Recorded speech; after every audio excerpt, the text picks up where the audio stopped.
क्या हम उनके हवाले पाकिस्तान का मुस्तकबिल, हमारा मुल्क के अवाम का मुस्तकबिल उनके हवाले करना चाहते हैं? अगर आप हमें मौका देते हो, पाकिस्तान के अवाम से वादा है, कभी आपको मायूस नहीं करूंगा।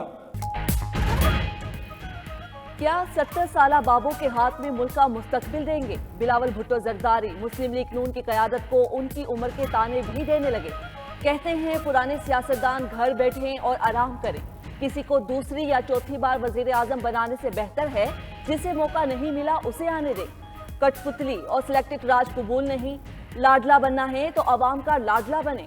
अवाम ही फैसला करेंगे वजीर आजम कौन होगा। दोस्तों को मशवरा है पुरानी सियासत छोड़ दें। उन्हें मौका मिला तो अवाम को मायूस नहीं करेंगे। चेयरमैन पीपल्स पार्टी का एबटाबाद में वर्कर्स कन्वेंशन से खिताब। हम मुल्क को तरक्की देते हैं, फिर जिला वतनी और कैद भी काटते हैं। हमने खुद अपनी पार्लियामेंट और वज़राए आज़म के साथ ज्यादतियां की, फिर मुल्क किसके हवाले कर दिया गया। साबिक वज़ीर आज़म नवाज शरीफ का लाहौर चैम्बर में खिताब। बोले उनके दौर में पाकिस्तान दुनिया की 24वीं मईशत बन चुका था। पॉलिसी जारी रहती तो आज डॉलर 40 या 50 रुपए का होता। भारत के इनकी पॉलिसीज को अपना कर माशी तरक्की हासिल कर ली। 16 माह की हुकूमत पाकिस्तान को डिफॉल्ट से बचाने के लिए ली। मौजूदा शराय सूद पर कौन कारोबार कर सकता है? इंडस्ट्री में आने वाले पैसे के मुतालिक ना पूछने की पॉलिसी होनी चाहिए। नून लीग के कायद से बरतानवी हाई कमिश्नर की मुलाकात भी हुई।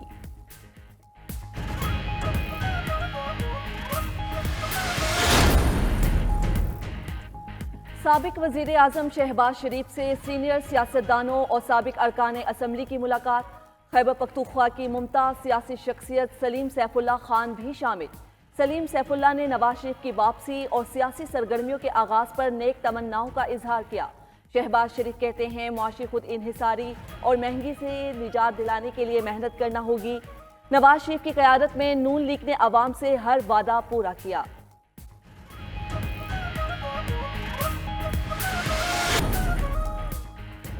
जनवरी में गैस की कीमतें फिर बढ़ाना होंगी। निगरान वजीर खजाना शमशाद अख्तर की मीडिया से गैर रस्मी गुफ्तगू। कहा IMF को शोबा तवानाई के टैरिफ पर नजरसानी से आगाह कर दिया गया। मईशत में बेहतरी आई, महंगाई कम होने लगी। मजीद बेहतरी के लिए बहुत काम की ज़रूरत है। पाकिस्तान का IMF के प्रोग्राम में रहना ज़रूरी है। FBR के 9,415 अरब रुपए के टैक्स हदफ का हुसूल पहली तरजीह है। मजीद कहा माली इस्तेहकाम के लिए तरक्याती कामों को रोका नहीं जाएगा।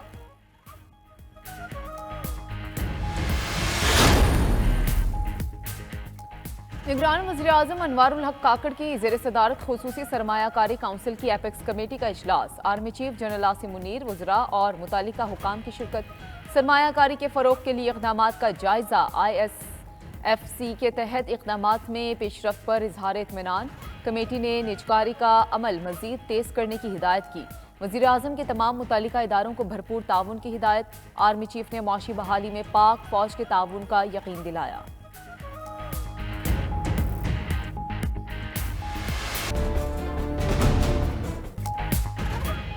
नायब केसेस में नवाज शरीफ की अपीलों पर समाअत 21 नवंबर को होगी। इस्लामाबाद हाई कोर्ट में नवाज शरीफ की एवन फील्ड रेफरेंस और अल अजीजिया रेफरेंस में अपीलें समाअत के लिए मुकर्रर।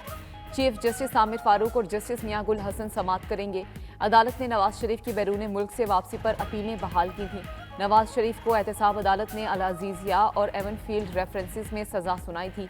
नवाज शरीफ ने एहतसाब अदालत के फैसलों को 2018 से चैलेंज कर रखा है।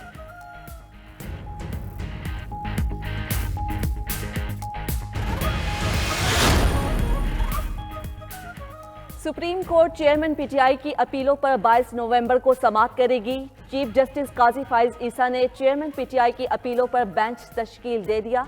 जस्टिस सरदार तारिक मसूद बेंच के सरबराह मुकर्रर। जस्टिस याहिया अफरीदी और जस्टिस आयशा मलिक शामिल।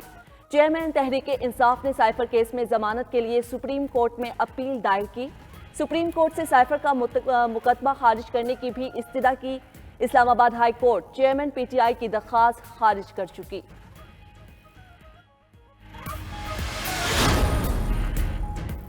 फैजाबाद धरना केस के फैसले पर अमल दरामद होता तो 9 मई ना होता। फैजाबाद धरना नजरसानी केस सुप्रीम कोर्ट में 15 नवंबर की अदालती कार्रवाई का तहरीरी हुक्मनामा जारी। हुक्मनामे में कहा गया, सुप्रीम कोर्ट ने फैजाबाद धरना केस का फैसला 6 फरवरी 2019 को दिया।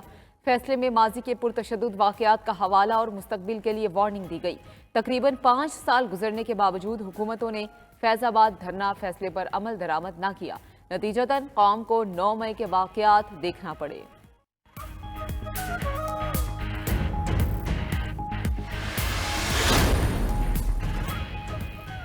सिंध हुकूमत ने फौजी अदालतों में सिविलियंस का ट्रायल रोकने के खिलाफ सुप्रीम कोर्ट में अपील दायर कर दी। सिंध हुकूमत ने फौजी अदालतों में सिविलियंस का ट्रायल रोकने का फैसला कलअदम करार देने की इस्तदा कर दी। फौजी अदालतों की बहाली के लिए शोहदा फोरम बलोचिस्तान ने भी पटिशन दायर कर दी। पटिशन शोहदा फोरम के pattern in chief Nawabzada Jamal Raisani की जानिब से दायर की गई। मौक़िफ़ अपनाया, 9 मई के वाकयात के बाद शोहदा के लवाहिकीन में शदीद गम व गुस्सा है।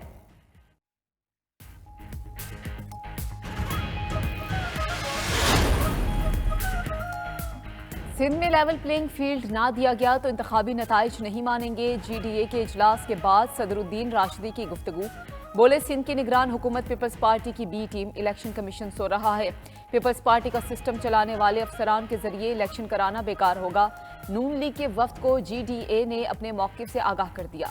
MQM और JUI के साथ मुशावरत जारी है। आइंदा इंतखाबात में जीत GDA का मुकद्दर है।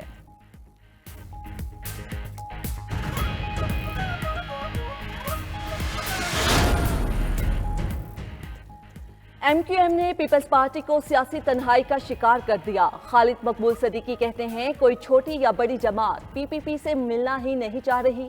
फारूक सत्तार बोले, जमात इस्लामी भी सियासी तन्हाई का शिकार हो चुकी। 2018 में मुल्क में लेवल प्लेइंग फील्ड नहीं थी। पीपल्स पार्टी ने 10% वोट को 60% तक बढ़ाया। मुस्तफा कमाल ने कहा, पीपल्स पार्टी ने 15 साल में सिंध पर 22,000 अरब रुपए खर्च किए। कराची को फिर भी दुनिया के 10 बदतरीन शहरों में शामिल करा दिया। इसने मुकदमे में दफा 302 लगा दी। तफ्तीश DSP काहना के सुपुर्द। मुलजिम अफनान पहले ही गिरफ्तार किया जा चुका।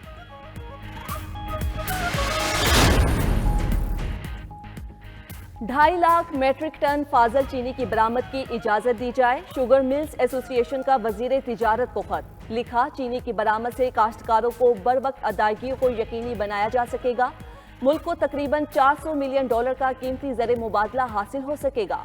TCP के जरिए चीनी का फाजल स्टॉक खरीद कर सनत को बचाने की भी दरख्वास्त। हुकूमत के चीनी की स्मगलिंग और जखीरा अंदोजी रोकने के इकदाम की तारीफ। तर्जुमान ने कहा, फाजल चीनी के स्टॉक को स्ट्रेटेजिक रिजर्व के तौर पर रखा जाए। शुगर मिल्स के पास 11,13,000 मेट्रिक टन चीनी का जखीरा मौजूद।